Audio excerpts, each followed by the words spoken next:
When you're feeling under the weather, we don't necessarily run to a doctor every time.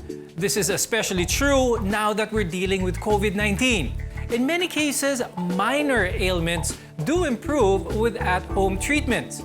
Today, we give you useful tips to relieve symptoms of common illnesses and advice on when you should see a doctor. I'm Dr. Freddy Gomez. This is MedTalk Health Talk on CNN Philippines.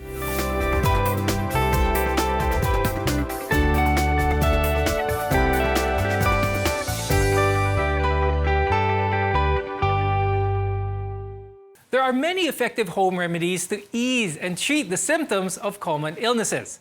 To talk about this topic, let's welcome Dr. Limuel Abrojena. He's a family medicine specialist and member of the National Board of Directors of the Philippine Academy of Family Physicians. We're also joined by Dr. Richard Henry Santos. He's the president of the Philippine College of Emergency Medicine. Thank you both for joining us on this episode.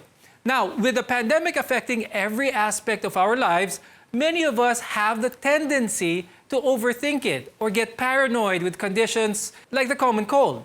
We worry it might be COVID-19 at may basis nga naman doon. Dr. Limuel, apart from enough rest, what are some of the natural home remedies for a common cold? So usually, we advise our patients to drink lots of fluids and citrus fruit juices. Okay, so vitamin C can help boost our immune system, and this would somehow lessen now the duration of the cold symptoms.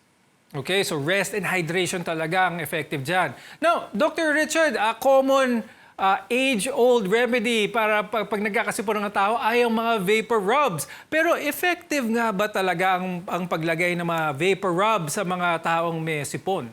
Well, for most people, they use vapor rub mainly because of the nasal congestion.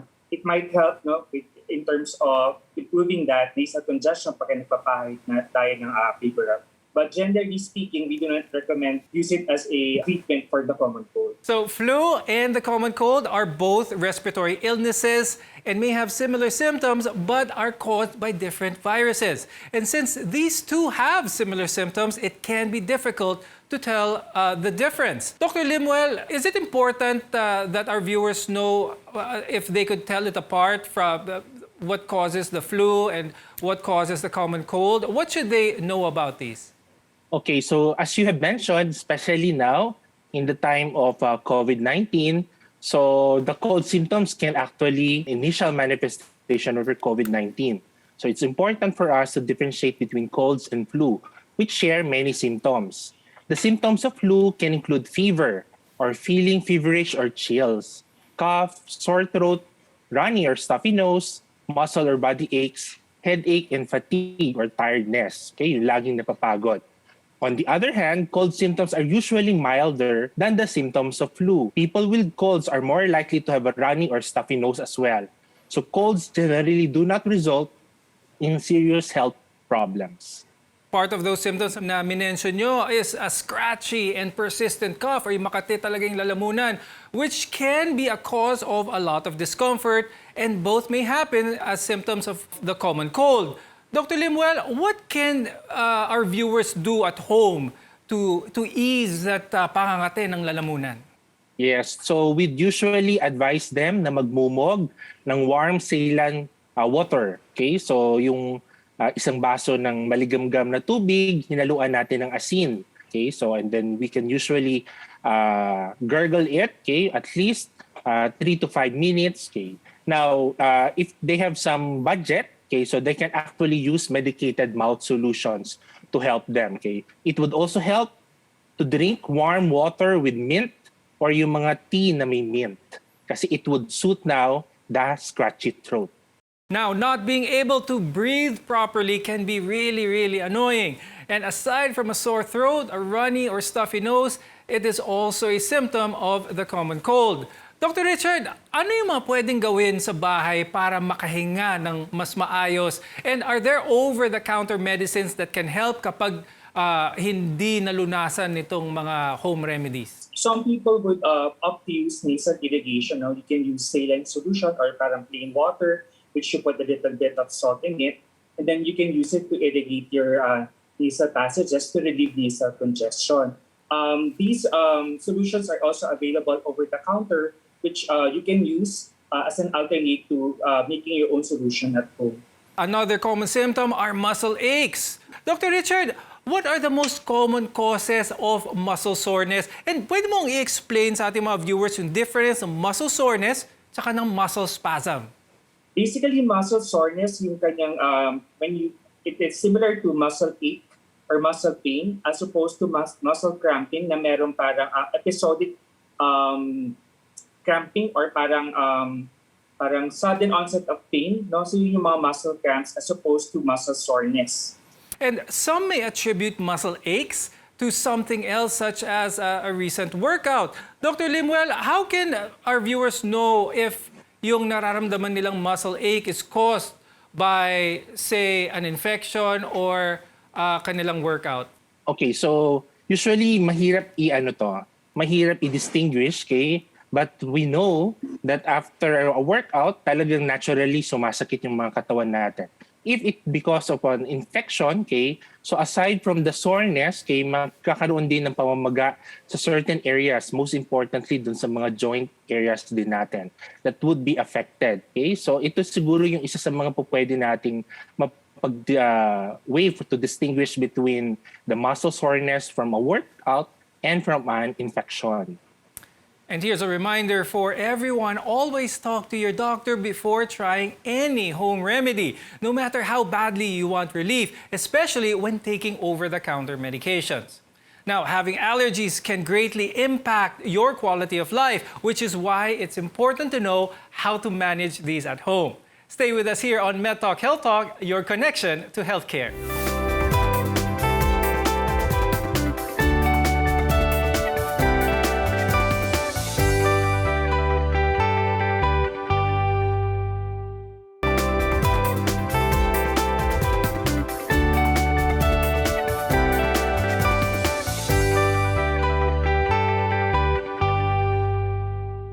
Modern medicine treats allergies with a variety of approaches, as simple as avoiding the allergy to giving medications, antihistamines to steroids, all the way to immunotherapy. But there are home remedies for allergies that you might want to look into.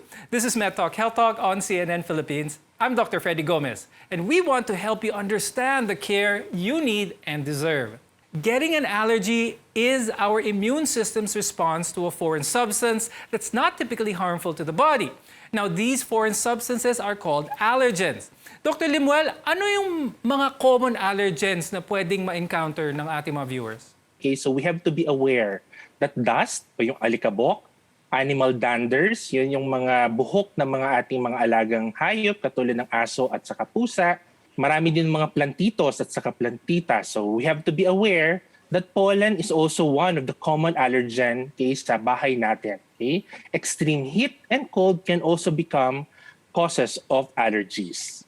Now, the best remedy for an allergy is by simply avoiding or limiting your exposure to those allergens. Dr. Richard, aside from this, what's something that our viewers can best do to manage their allergies, and when should they be aware that it's time to go to the ER na? So most commonly, allergies are accompanied by skin manifestations. So usually may mga rashes, and usually these rashes are itchy. So what they can do is, aside from taking over-the-counter antihistamines, they can also apply like calamine lotion over the rashes. Also, what is important to note, if you have allergies, you should seek medical attention. If you're having, say, for example, swelling of your airways manifested by difficulty speaking, or if there are swelling of the face, so yan yung mga things that you have to observe na, that would signal that you need to seek emergency medical attention. Yeah, so if your breathing is already affected, don't wait and see your doctor. Now, Dr. Limuel, what's your take? Because napakauso na ngayon na maraming tao ang gumagamit ng mga essential oils to manage their allergies at home. Is this something that you would recommend, or baka mas lumala pa yung mga allergies nila with this? Okay, so we have to take note that essential oils are more beneficial in controlling symptoms related to allergies such as congestion and body malaise rather than treating the allergy itself. Okay? And sometimes, okay, yung mismong scent ng oil can also be a cause of allergy. So dapat aware yung mga gumagamit ng essential oils on what are the stuff that pwedeng mag-cause sa kanila ng mga allergy. Yung mga strong scent can also cause some inflammation. And as a reminder, these hope remedies are only advised in treating mild to moderate allergic reactions. If you experience a severe allergic reaction or even anaphylaxis, seek medical attention immediately. Now, puffiness under the eyes are common as we age, and it's more of a cosmetic concern for some and rarely a sign of a serious underlying medical condition. But, Dr. Limuel, paano ba natin malalaman kung ang mga puffiness o pamamaga ng mata ay dahil sa allergic reaction or puyat lang? Okay, puffy eyes due to allergies are sign of vascular inflammation in the area of the eyelids. So namamaga siya. Okay, so there is pain accompanying this swelling. Okay, so pagka ganoon, alam natin na galing yun sa allergy.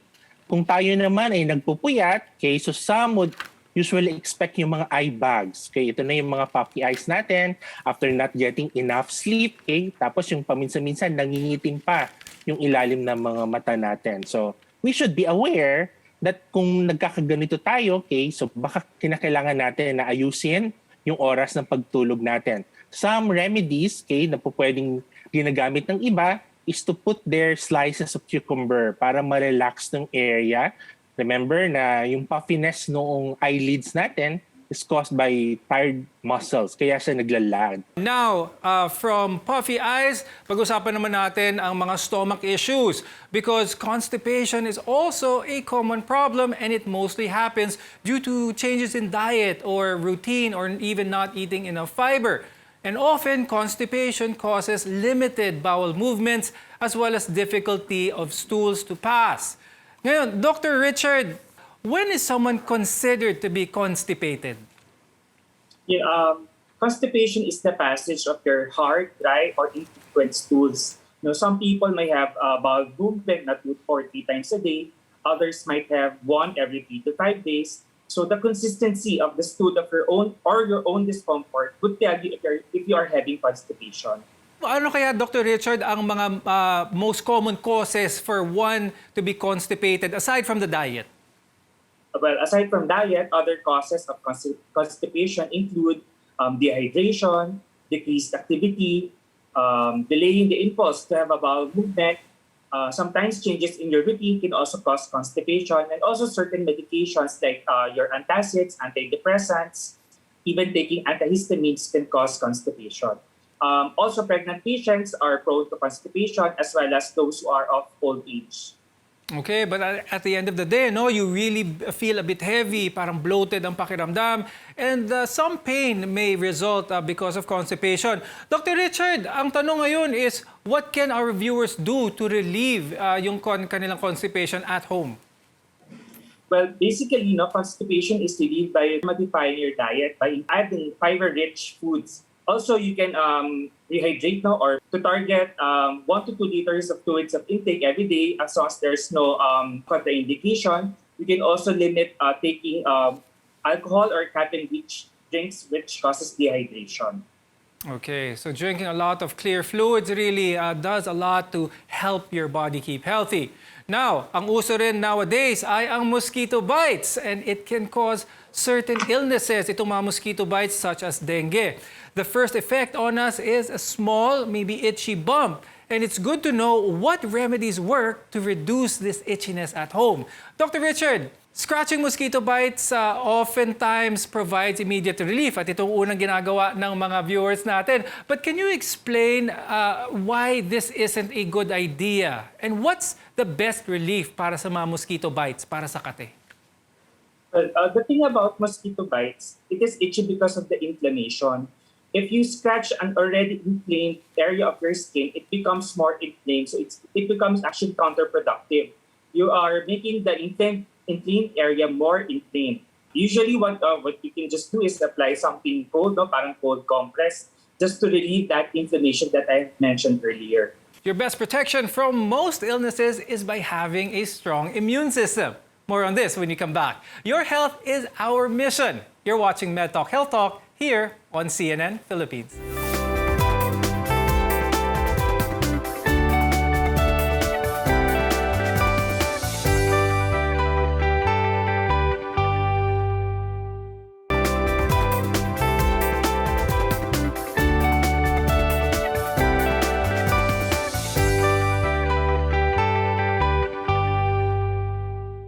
The immune system is our body's natural defense system, which is why keeping it healthy all year round is very, very important.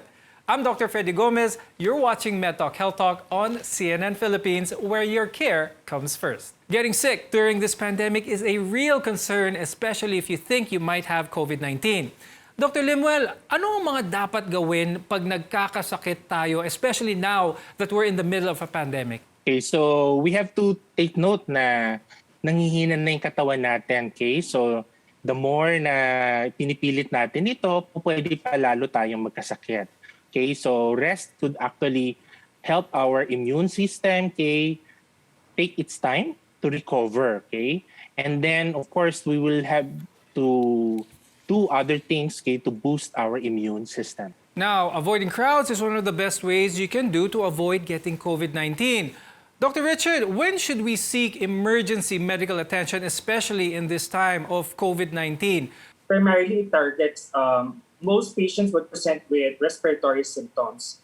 If the patient would present with difficulty of breathing, even at room air, so yan yung isa sa mga indication that the patient should be taken care of inside the hospital rather than inside the home. So beware of respiratory symptoms for patients who you suspect or who have COVID-19. Dr. Richard, not too long ago, marami sa ating mga viewers ang takot pumunta ng ospital because of contracting COVID-19. Is this still the same case now? Safe na ba pumunta sa mga ERs, especially now that we know a lot about the virus? By this time, most hospitals were able to adjust not to our current condition. No? There are different pathways for patients who we suspect have COVID-19 or those, and also for those who do not have the condition. So right now, it is safe to come to most hospitals for your consults not related to COVID-19 as well. Very good. Now, the first thing you can do to boost your immune system is by adopting a healthy lifestyle. Dr. Limuel, palagi natin narinig to, healthy lifestyle, but how exactly can we do this? Okay, we find time to exercise. Okay, so at least 30 minutes per day, most days of the week. So sinasabi natin at least 5 days in a week. Okay, so 30 minutes of exercise. Okay, look into your diet. So as much as possible, eat a lot of vegetables and fruits. Okay, drink plenty of water. Okay, especially now na medyo mainit pa din, at least 8 glasses of water a day. Okay, enough sleep, at least 8 hours per night. Okay, so and then of course, time to meditate. Okay, so meditation can also relax not just our body, but most importantly our minds. Okay, so less stress, okay, would actually boost our immune system. Now, Dr. Richard, as an ER specialist, I know sleep can be a luxury for you at times, but how important is sleep in keeping one's immune system healthy? Sleep is very important in terms of keeping our immune system healthy because during sleep, our immune system releases certain substances called cytokines, which are important to combat infections or illnesses. If the body is deprived of sleep, it may actually decrease the production of these cytokines and also decrease the production of the infection-fighting antibodies. Now, a follow-up question, Dr. Richard. How about stress? Malakas ba na-trigger ang stress that to weaken our immune system? Well, actually, stress is also related to sleep, no? Kasi when you are stressed, it is also accompanied sometimes by poor sleep or poor sleep patterns. So with that, weakens our immune system. That was a very interesting discussion. And with that, I'd like to thank our guests for joining us today, emergency medicine specialist Dr. Richard Henry Santos and family medicine specialist Dr. Limuel Abrojena. Home remedies are a quick and easy way to relieve symptoms of minor ailments. But no matter how badly you want relief, it's still important to talk to a doctor or a medical practitioner before trying any home remedy. Then again, your best defense against illness is to build a strong immune system. We want to be your partner for a lifetime of good health. I'm Dr. Freddy Gomez, and this has been Med Talk Health Talk on CNN Philippines.